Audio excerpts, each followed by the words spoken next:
Half a month ago, he was still an arrogant young master, but now, in my eyes, he was just a dancing clown. I wasn't angry, only a calm that seemed to see through everything. Young Master Xiao, this suit is very expensive. You probably can afford to replace it now. I reached out and grabbed his wrist, twisting it with a bit of force. He screamed in pain and pathetically let go.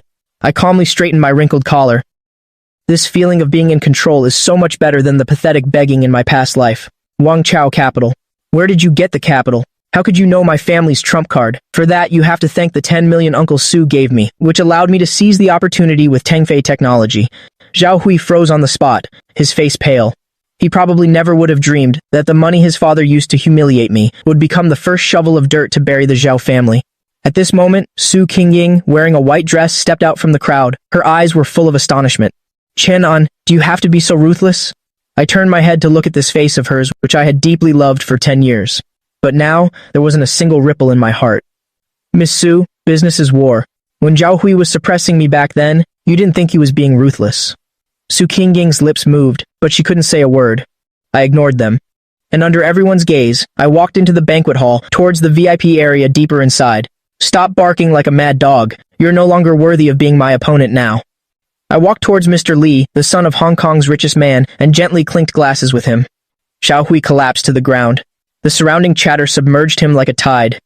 In the lounge, it was so quiet you could only hear the clinking of ice cubes against the glass.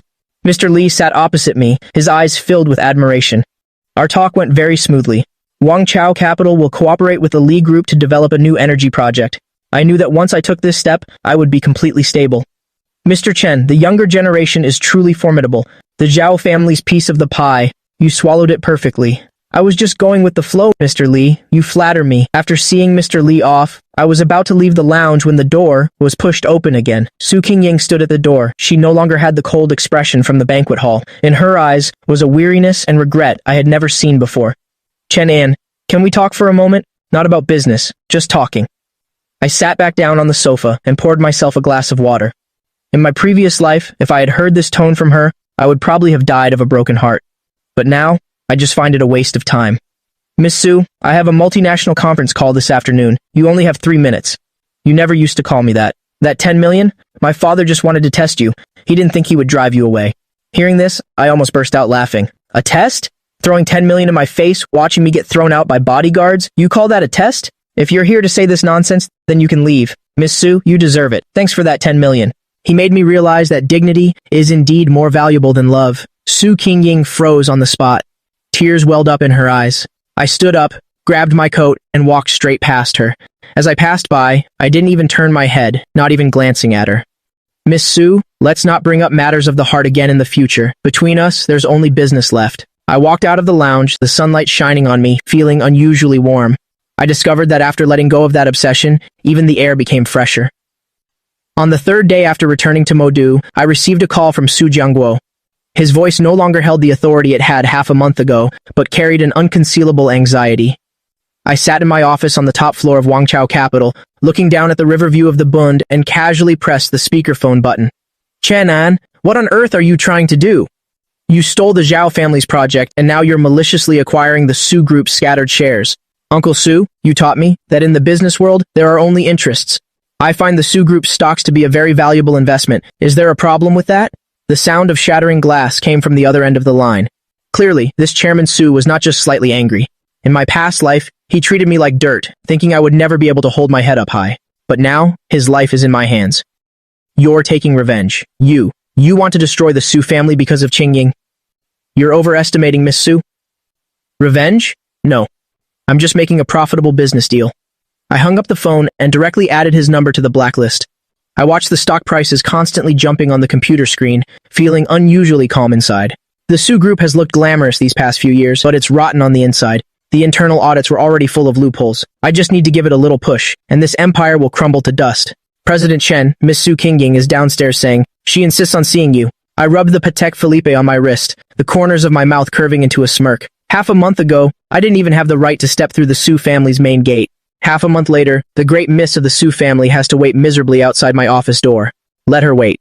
Wait until I'm done reading this report. I lifted my coffee cup for a sip, the bitter taste spreading on my tongue, but it made me feel unprecedentedly fortunate. I want to make Su Jiangguo understand what kind of consequences the 10 million he threw out back then has ultimately bought him. 2 hours later, Su Qingying finally walked into my office. She looked much more haggard. Her usual exquisite makeup couldn't hide the dark circles under her eyes. She was tightly clutching a folder. It was the Su Group's last distress signal. Chen An, consider it as me begging you, please stop. My father's health isn't good. If the Su Group collapses, he won't be able to take it. I swiveled my chair around, looking at this woman who was once so out of reach. In my previous life, to protect her completely, I was killed in a dark alley, yet she didn't even attend my funeral. How ironic her plea sounds now. Miss Su, when you beg someone, you should have the attitude of someone begging. I've seen the restructuring agreement in your hand. I'm not interested. Then what do you want? As long as we can save the Su Group, they'll agree to any condition. I stood up and walked in front of her. She subconsciously took a step back, a flicker of fear in her eyes.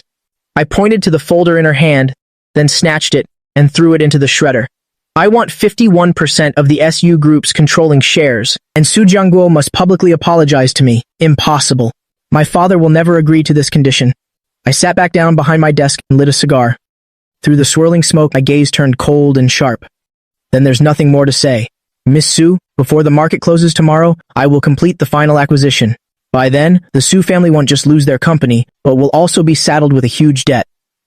Su Qingying slumped into the chair, her spirit shattered. She looked at me, as if looking at a demon. But I knew I was just taking back the justice that belonged to me. Get out! Don't interrupt my money-making. Su Qingying staggered out of the office. I watched her retreating back, and the last bit of pity in my heart completely vanished. This game has just begun. The Su family is just the first stepping stone for my business empire. I sat in the car, watching the debt collectors gather below the Su Group building. Su Jiangguo must be hiding in his office right now, frantically calling his so-called old brothers. In my past life, these people slapped their chests at the dinner table, promising to look after me. You were struggling to make ends meet back then. I was the one who gave you a hand. Now I want the scattered shares in your hands, and you're talking to me about market price. I heard the roar from the listening device, and a cold smile formed on my lips. Su Jiangguo still doesn't understand. In this circle, there are no permanent friends, only permanent interests. And I've already offered Lao Li triple the price. If Chairman Su refuses to apologize, then let's make this fire burn a little brighter. I hung up the phone and signaled my secretary to begin phase 2 of the plan. In less than 10 minutes, news that the SU Group was suspected of financial fraud was on the front page of all major financial news sites. This is one of the big gifts I prepared long ago. Every single piece of data was a precise strike at the SU Group's fate. Impossible. Only high-level insiders would know about these books. Chenan, how on earth did you get them? I looked at the tightly shut window on the top floor of the building, as if I could see the desperate expression on Su Jiangguo's face. In my previous life, to help him cover up these loopholes, I worked overtime day and night, even resorting to taking out high-interest loans. This life, this data has become his ticket to hell. Uncle Su, this is just the beginning. The stock price immediately hit its limit down. The market value of the Su Group evaporated by billions in just a short hour. I knew Su Jiangguo's final psychological defense had crumbled. In this dog-eat-dog world, he no longer has any room to bargain. At dusk, a heavy rain fell over Modu. I walked out of the building holding an umbrella and immediately saw Su Qingying standing in the rain. She wasn't holding an umbrella, completely soaked. Her once proud spine now seemed a little stooped. Seeing me appear, she immediately rushed forward, but was stopped a few steps away by my bodyguards. Chenan, I beg you to meet my father. He had a heart attack and was hospitalized. He wants to apologize to you in person. I paused, through the curtain of rain, looking at her. Rain streamed down her cheeks, making it impossible to tell if it was tears or rain.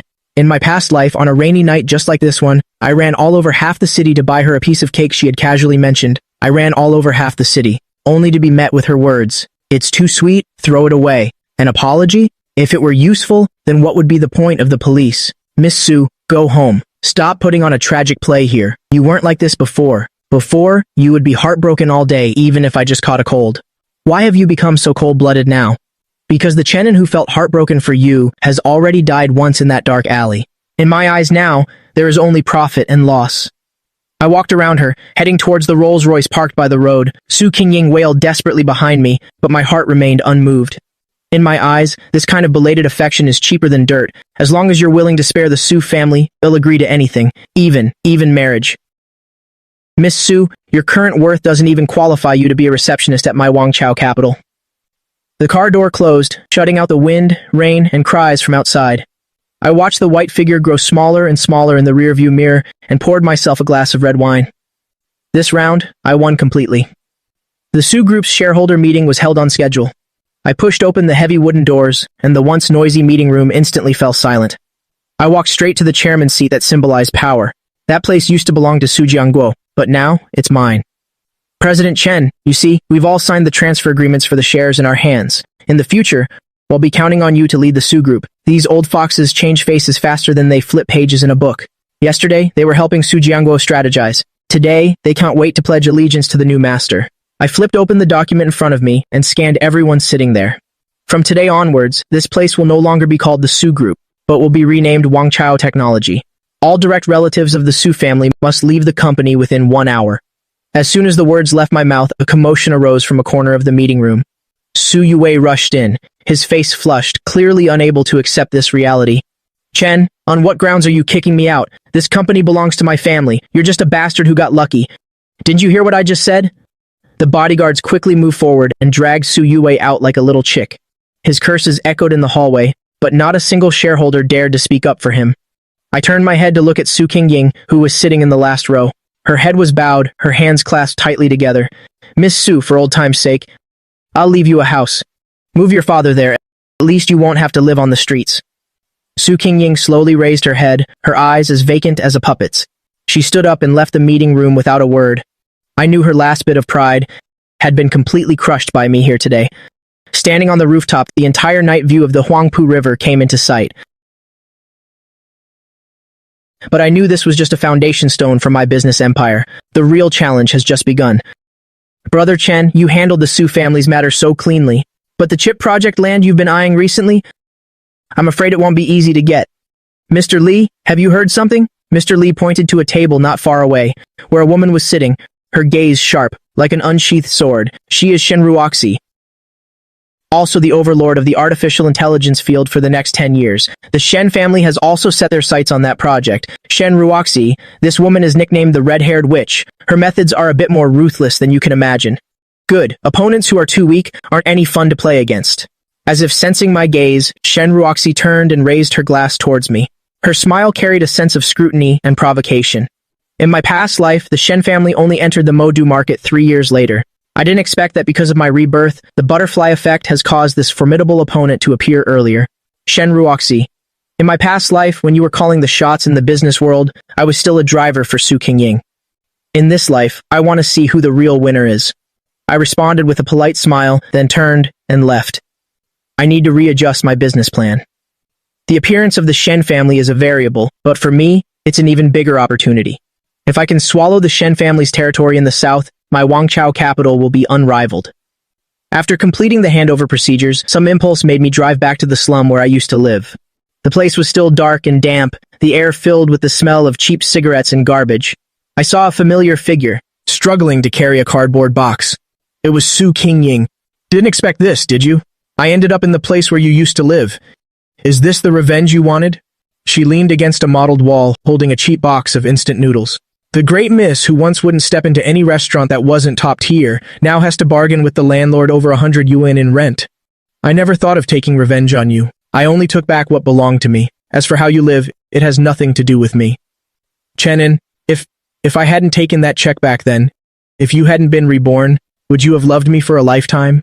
Hearing this question, I was stunned for a moment and burst out laughing. This question troubled me for a long time in my past life, but at this moment, it seemed so bland and powerless. There are no ifs, Miss Su. One can't keep living in the past. I took a wad of cash out of my pocket and placed it on the cardboard box next to her. This isn't pity, but a complete severance. This is the last time I'll help you. Don't let me see you again.